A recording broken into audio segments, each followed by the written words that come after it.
सुधांशु जी जवाब दे रहे हैं, भाटी जी आ रहा हूं इसके बाद। अब देखिए मैं बता रहा हूं मोदी सतीश जी के आ रहा हूं। अप्रोच में क्या डिफरेंस।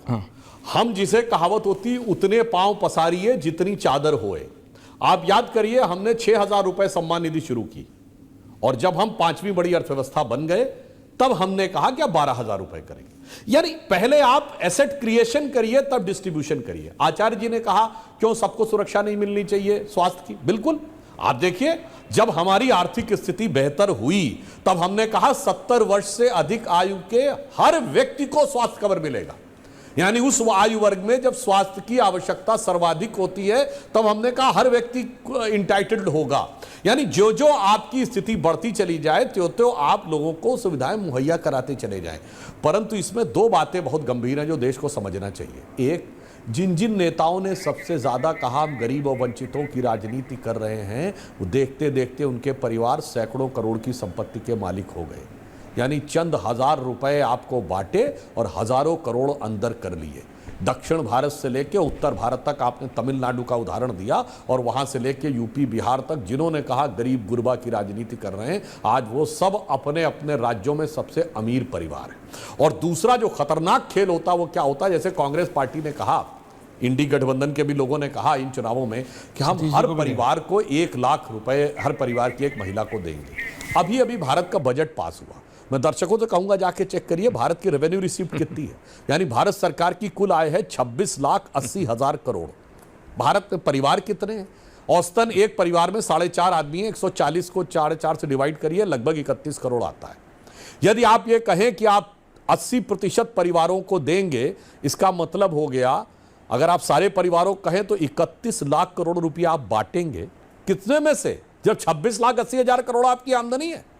ये तो सरासर मूर्ख बनाना हो गया जनता को।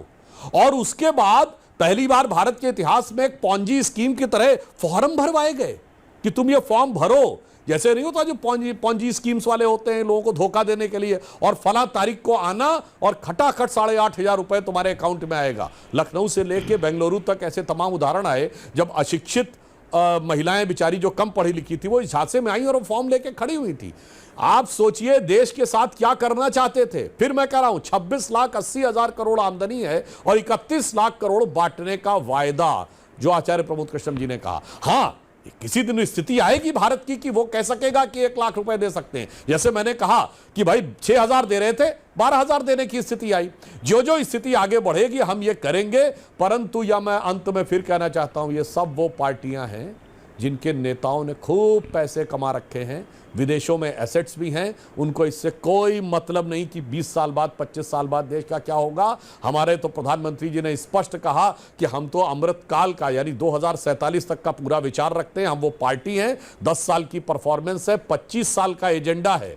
और उन्होंने कहा ये वो है जो 1000 साल तक भारत के भविष्य का आधार बनाएगा। 1000 साल की दृष्टि है और 10,000 साल की प्रेरणा है। तो हमारी सोच इस राष्ट्र के बारे में बिल्कुल भिन्न है। बाकी पार्टियों को इससे कोई मतलब नहीं। 5 साल 10 साल की सत्ता रहे, उसके बाद जो होना होगा सो होगा। अलग कैसे? अभी आप देखिए सुधांशु जी आप अलग कैसे बैठे हुए हैं। नहीं सुधांशु जी आप अलग कैसे, सब बैठे हैं। नहीं आप बोलिए, लेकिन आप अलग कैसे? महाराष्ट्र में थोड़ा सा आपका डामाडोल हुआ है, वहां पे 36,000 करोड़ सालाना अनाउंस कर दिया एकनाथ शिंदे जी ने, और उनकी इकोनॉमी नहीं है। महाराष्ट्र सरकार की इकोनॉमी इस लायक नहीं है अभी कि वो 36,000 करोड़ रुपए स्पेयर कर सके। आप कैसे कुलदीप कुमार से पूछेंगे, आप कैसे भाटी जी से पूछेंगे, आप कैसे कांग्रेस से पूछेंगे? आप भी वही है सर। ऐश्वर्य जी नहीं ऐश्वर्य जी आप क्या तुलना कर रहे हैं? हमने 6,000 रुपए साल की बात कही, इन्होंने 1 लाख रुपए साल की बात कही। हम यथार्थ पे बात कर रहे हैं। और हमारी महाराष्ट्र सरकार ने कहा ना, देश में नंबर 1 की इकोनॉमी कौन है? महाराष्ट्र ही है ना। नंबर 1 की इकोनॉमी महाराष्ट्र ही है, दूसरे नंबर पे गुजरात है और उत्तर प्रदेश आने लगा है। इसलिए मैं कहना चाहता हूं जहां पे हमारी सामर्थ्य होगी वहां हम देने का प्रयास करेंगे। और ये जो करते हैं, अभी कर्नाटक का उदाहरण देखिए। कर्नाटक बहुत उन्नत इकोनॉमी थी, आज इन्होंने कहा ये फ्री देंगे वो फ्री देंगे। क्या स्थिति हो गई पानी की सप्लाई की वहां? और फॉरेन डायरेक्ट इन्वेस्टमेंट की क्या स्थिति हुई? कोई दर्शक जाकर चेक कर ले, 2021-22 में 1,63,000 करोड़ रुपए का FDI आया है कर्नाटक में, और पिछले साल 54,000 करोड़ का, 1/3 पे आ गया। यही स्थिति पंजाब की है। हमारे आम आदमी पार्टी के मित्र बैठे हुए, इनसे पूछिए पंजाब में क्या इन्वेस्टमेंट था कांग्रेस की सरकार के समय में, अपनी सरकार की बात नहीं करें, और क्या स्थिति हो गई अब। इसीलिए मैं कह रहा हूं शॉर्ट साइटेडनेस जो होती है राजनीति की, यानी तात्कालिक दृष्टि और दीर्घकालिक दृष्टि दोनों में अंतर होता है। हम दीर्घकालिक दृष्टि की बात करते हैं, हम 25 साल 50 साल 100 साल बाद देश का क्या होगा यह विचार करके चलते हैं। और एक और मैं उदाहरण दे देना चाहता हूं, अभी राहुल गांधी और जो वो अंकल सैम बैठे हुए विदेश में, वो डिस्ट्रीब्यूशन ऑफ वेल्थ की बात कर रहे थे। एक लाइन कह दो डिस्ट्रीब्यूशन ऑफ वेल्थ की, जिसको आप लोगों को, गरीबों को भरमाते हैं कि हमें डिस्ट्रीब्यूशन करेंगे। मैं एक छोटा सा उदाहरण देना चाहता हूं। भारत में 15 करोड़ इंटरनेट कनेक्शन थे। आज से 10-12 साल पहले इंटरनेट कनेक्शन एक लग्जरी माना जाता था। आज कितने हैं? 84 करोड़। अब अगर आप वो 14-15 करोड़ में बांटने में लग जाते, 140 करोड़ में कितनों बांट पाते? हमने उसे बढ़ाकर इतना आगे ले आए कि 84 करोड़ है, और डाटा की स्पीड भी बढ़ाई और कॉस्ट 1/25 कर दी। जितना उस जमाने में एक दिन के 1 GB डाटा की कॉस्ट होती थी, उतने में आज आप 1 महीना चला सकते हैं। ये होता है वेल्थ क्रिएशन करके डिस्ट्रीब्यूशन करना, और एक होता है डिस्ट्रक्शन करना डिस्ट्रीब्यूशन के नाम पर। मैं सिर्फ इतना कह रहा हूं सुधांशु जी, भाटी जी आ रहा हूं, कुलदीप जी आ रहा हूं, एक एक करके।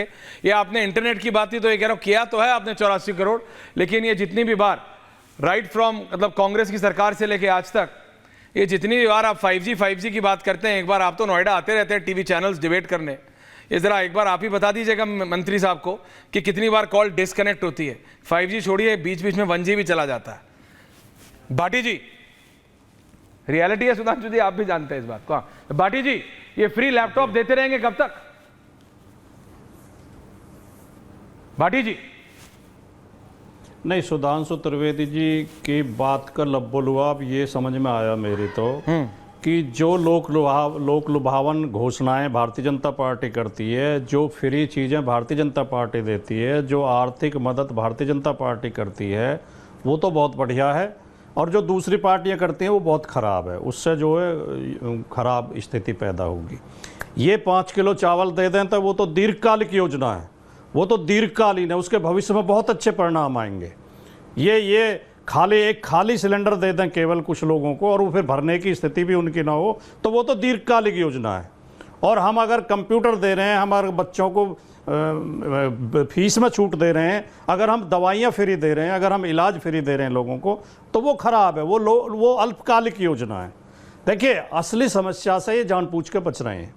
असली समस्या ये है कि हमें सोचना ये पड़ेगा कि देश के नागरिकों के सामने ऐसी स्थिति आती क्यों है कि 80 करोड़ लोगों को फ्री राशन के लिए लाइन में लगना पड़े, या उन्हें फ्री की तरफ देखना पड़े।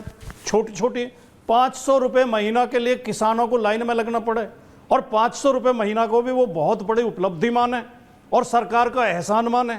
ये स्थितियां इसलिए आती हैं कि आपने आम आदमी को निचोड़ दिया है, उनकी जेब खाली कर दी है, उनकी आमदनी खत्म कर दी है, उनके पास कोई संसाधन नहीं छोड़े हैं आपने देश की जो असली समस्या है। ऐश्वर्या जी, आज ये बहुत गंभीर चर्चा हो रही है, इसलिए मैं गंभीरता से कहना चाहता हूं, देश की आर्थिक नीतियां खराब हैं।